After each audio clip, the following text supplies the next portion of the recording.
Hi everybody, welcome back to my YouTube channel and welcome to a video featuring my boyfriend Alan, who very rarely features in sit-down videos, but you do feature in some vlogs.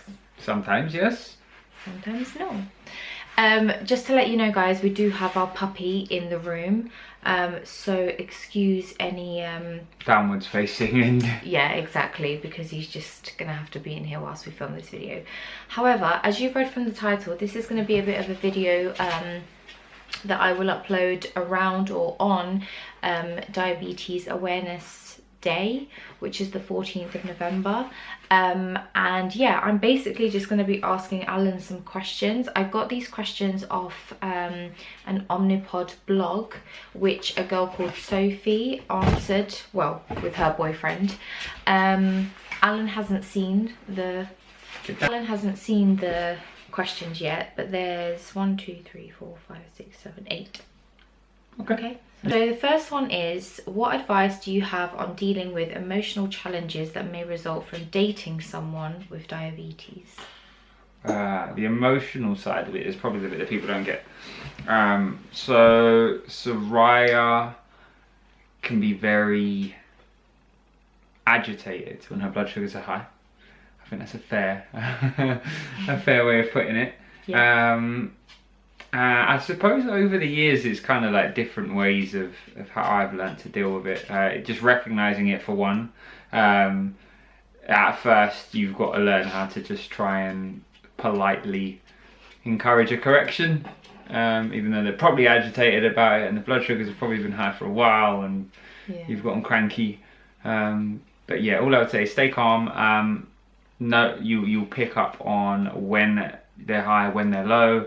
They just completely change in terms of how your body language is, how you're concentrating, how you're talking. Yeah. And you end up picking up on all those signs, and just try and support where I can. So yeah, sometimes that is a bit of positive encouragement of trying to nudge you into a correction, or whether you need some hypo treatment, whatever it may be.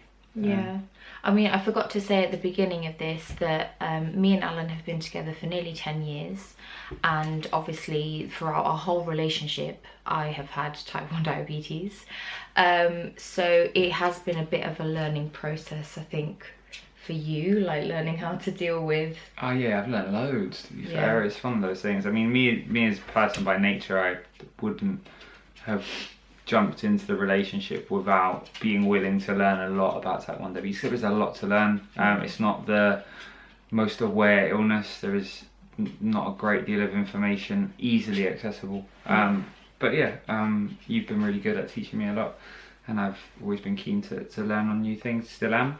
Yeah. So yeah. And I think with high blood sugars as well, like, so it sounds really silly, but sometimes we can't actually help the way that we're feeling, because when you have so much like glucose in your body, you do become irritable because your body just can't use that glucose effectively. You're saying hello. So it's not that I'm like being difficult, it is genuinely that it does make you like really wired and irritated. Hi. Oh, sleepy. And it does help a lot more now that I'm on an insulin pump, because I don't actually, touch wood, get as many highs as I used to. Second question is, how do you balance supporting me with my diabetes whilst also not micromanaging me? That's hard, because again, going on to the last topic, like, no, it's really easy to like want to help and want to suggest, oh, have you done a correction, have you done this, and ask loads of questions. And by all means, I'm not the one with diabetes, so you are far more an expert in it than I am, by career, by everything. But it's, I suppose, knowing when to suggest, or even just saying, is there anything I can do?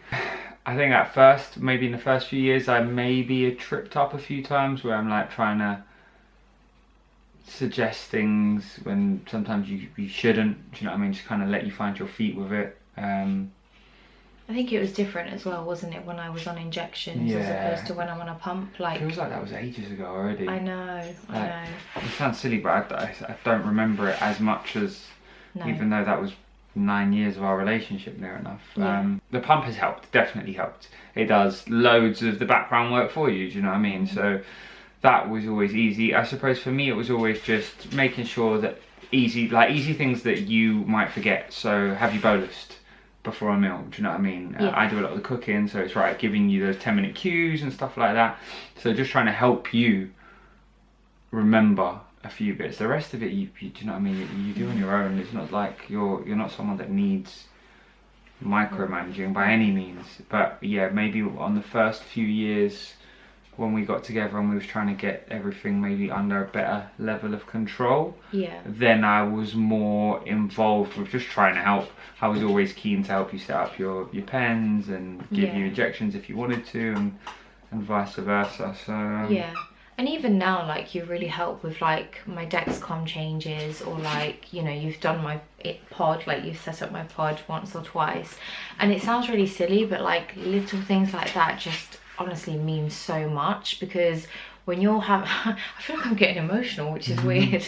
You're having to deal with something like every single day, and you have like no, oh, it's not focusing. Yeah, you just can't stop thinking about it, really. Those little things do mean a lot. So the next question, how have you found opportunities for spontaneity, fun and romance whilst dating someone with diabetes? I don't see why you wouldn't. Like, you know what I mean? Like, you're not an alien. You're a normal person. You've just got diabetes. Like, there's no... Yeah. I think the overall, if someone said to me, what is it like living with someone with diabetes, or what do you need to do, you just need to prepare. Like, I think for me the key to it is if you're prepared. So if you are, especially when you're cooking at home, if I've checked the carbs and given you your carb content, if I've given you time to inject, if you're doing all of these things, then it's just easy, it's normal. Do you know what I mean? Again, we'll base a meal based around blood sugar levels as well. So if we're having a dinner and you are having some high blood sugar levels, it's a carb-free meal. Yeah. And the opposite way around, if you're on the lower end, then we'll up the carbs. Yeah. So it's just about preparing, and I suppose little things, which aren't little, I suppose they're quite big, but having your Dexcom, so we've got continuous monitoring, that made a massive difference. Well, and you like follow my blood sugars. Yeah, so to have we had your Libre at first, before the Dexcom, so that was a massive help already, because all of a sudden we've now got that information. We know what's going on all the time without having to finger prick. Yeah. So yeah. Also, we're literally like 9 minutes into this video. Alan sat here in a coat. I didn't even like mention that, because it's quite cold in the house and we just can't be bothered to put the heating on at the moment. And I'm about to head into the garage anyway, so I was like, wait, we didn't even mention the fact that you just sat in a coat. It's cozy. But yeah, I mean, in terms of like, you know, romance and dating, like there's nothing that, like, diabetes doesn't stop us from doing things that you would do if you didn't have diabetes. Yeah.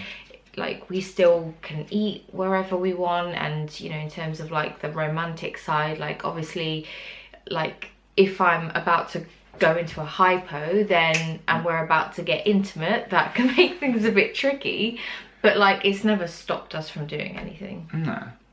What forms of support have helped you the most in dealing with my diabetes? Again, the technology, that's helped massively. The pump, yeah, the biggest. Obviously your CGM was equally a big thing, and the fact that I could see it on my phone and that side of it, for like when I knew you were traveling or anything like that, that was good.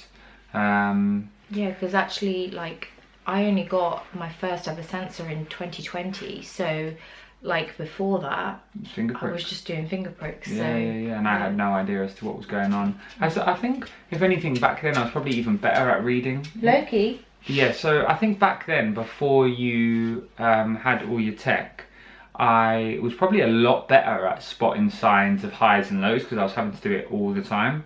But now I just listen to what type of beeps you make. Yeah, because actually, like I remember, so if you guys don't know, like me and Alan had a long distance relationship for 6.5 years. So when you would come and stay with me, like sometimes during the night I would be low and not know, but you could tell by how I was breathing or how fidgety I was or how hot I was. And sometimes you would like finger prick me during the night, wouldn't you? Yeah. So multiple times that has happened. It's one it's thing crazy. of living with someone with diabetes, get used to broken sleep. Not so much anymore. I don't know, you told me that last night with your crazy alarms.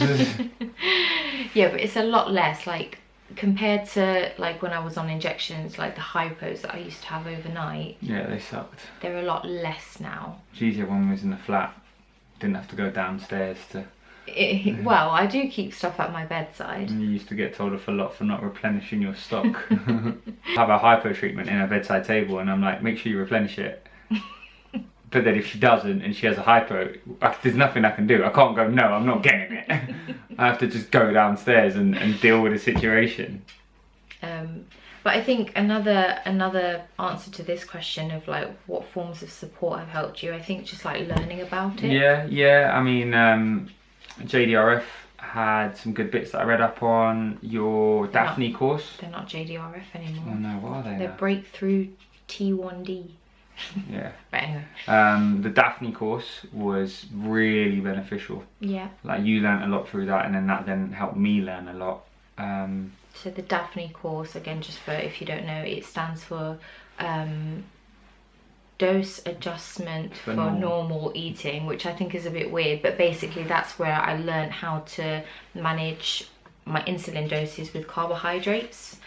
Because before that I was just on like set doses really. Alan did a 100 miles, was it? Cycle? The Prudential Road, London. Yeah, from Brighton to London. No. London to Brighton. No. What? It was the Olympic route. Oh. Yeah, it was the Olympic cycling route, so like... Oh yeah, the London to Brighton was a different thing. Yeah. Yeah. For JDRF it was, yeah, okay.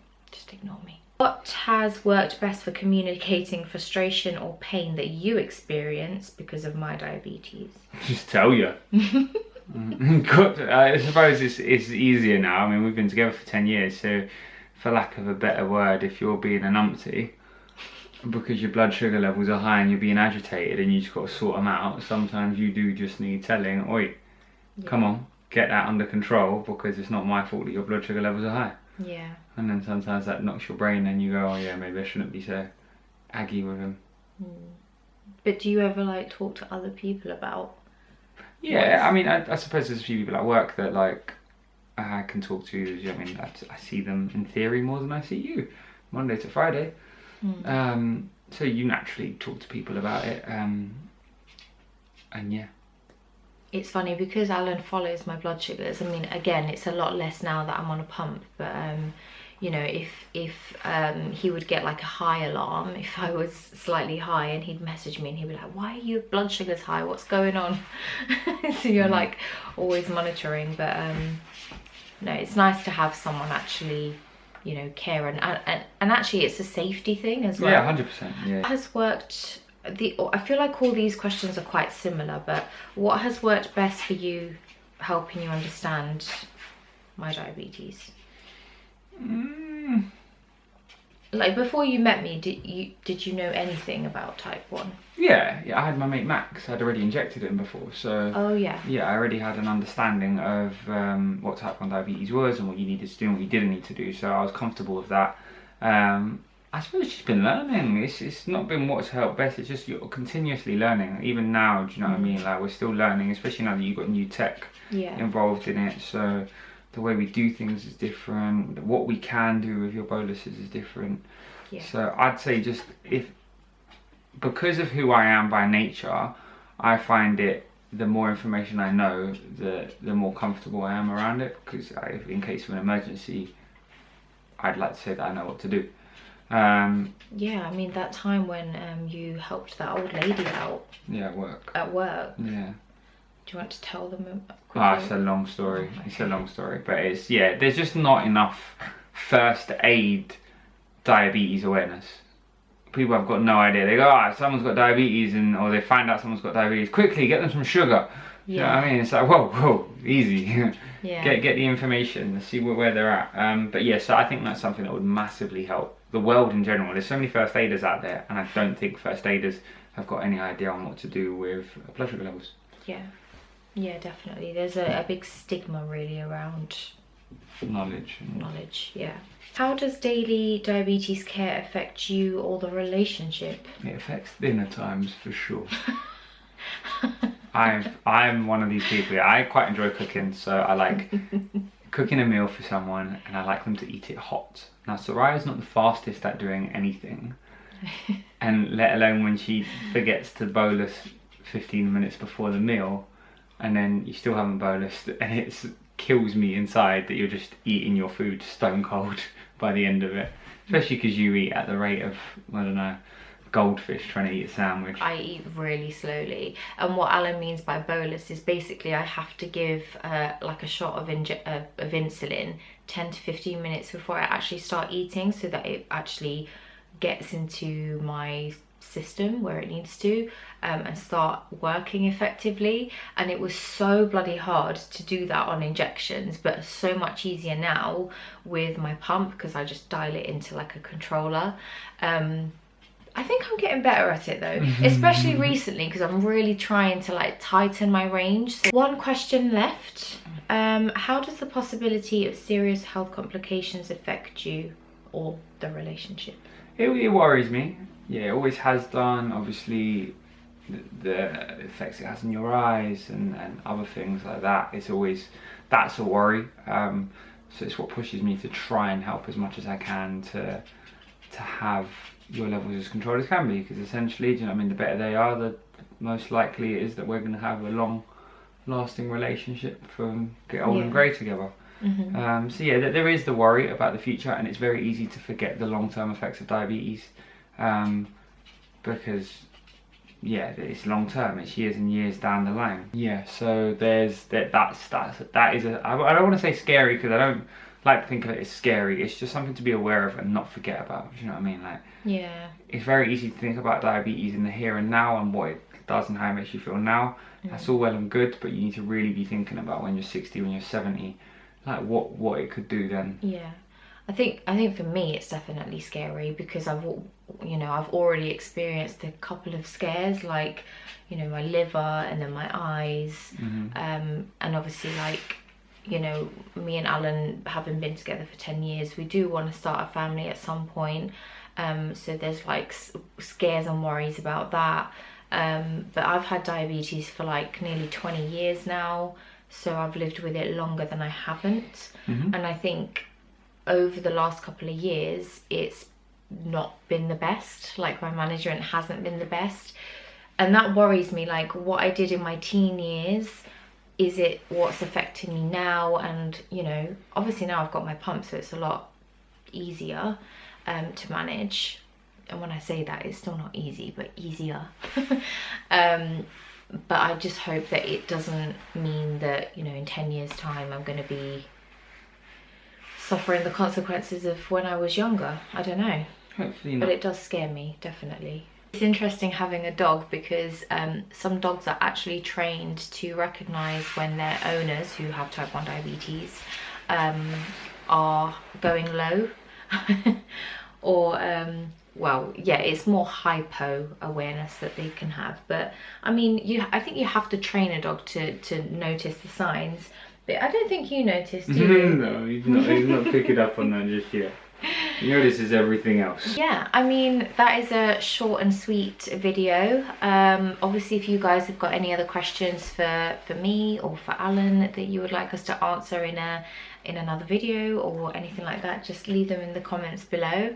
Thank you for taking part. It's alright. Were the questions alright? Yeah, they're alright. A few of them are a bit repetitive, like, do you know what I mean? Like, it's... I just got them from the blog. Yeah. Thank you very much, and we will see you soon. Don't forget to like this video if you enjoyed it, and don't forget to subscribe. Bye. Loki's saying bye. And chewing me. Wait, stop it. If you do want to see a whole video on Loki, I think that would have been my previous video of Meet My New Puppy, so you can go ahead and watch that one. But thank you. Bye. Bye.